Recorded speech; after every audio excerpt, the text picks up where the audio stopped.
ជំរាបសួរពុកម៉ែបងប្អូនវីដេអូនេះខ្ញុំថតតាំងពីម្សិលមិញប៉ុន្តែខ្ញុំអត់បានកាត់តហើយនេះគឺជាកន្លែងធ្វើការខ្ញុំហើយគេរៀបប្រារព្ធពិធីអបអរសាទរគេធ្វើម្ហូបអាហារជូនបុគ្គលិកញ៉ាំទាំងអស់ហើយគេរៀបចំបានស្អាតណាបងប្អូនអើយថ្ងៃនេះមានទាំងការថតរូបហើយមានគេចែកកាបូបបាយដបទឹកហើយចែកទាំងកូន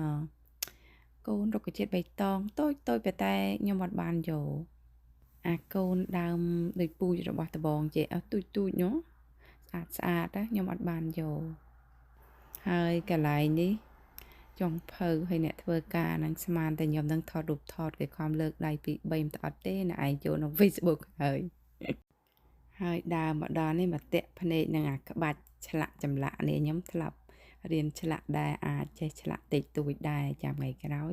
កូនពៅបញ្ចេញស្នាដៃតិចតួចបង្ហាញបងប្អូនហើយនឹងថ្ងៃមហោបងប្អូនគេដាក់យ៉ាងទៅគេចាប់ឲ្យយើងតិចគ្រប់មុខហ្នឹងហើយនិយាយពីថាមហោមួយមុខនេះបងប្អូននេះឃើញលឿងនេះលឿងខាងនេះដូចយើងដូចសឡខ្ទិះយើងចឹងបងប្អូនឆ្ងាញ់ហើយគេមានឆានេះដូចឆាមីឆាអីគេចឹងចាប់បន្តិចឲ្យយើងចឹងណានិយាយពីថាមហូបម្សិលមិញហ្នឹងម៉ោង5កន្លះហ្នឹងយកម្ដង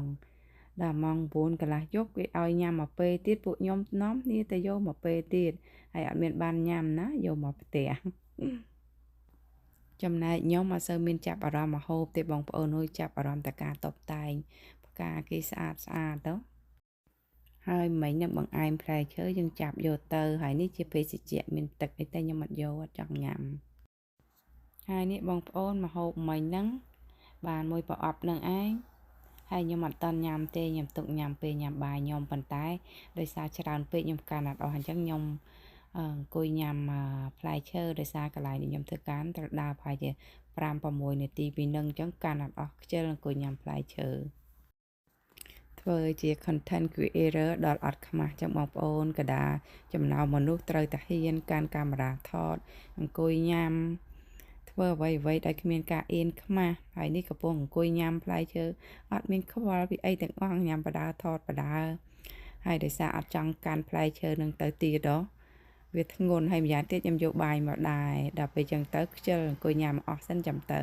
អូខេអរគុណបងប្អូនសម្រាប់ការទស្សនាជូនពរពុកម៉ែបងប្អូនឲ្យជួបប្រទះតែសេចក្តីសុខគ្រប់ក្រុមគ្រួសារអូខេអរគុណច្រើនជម្រាបលា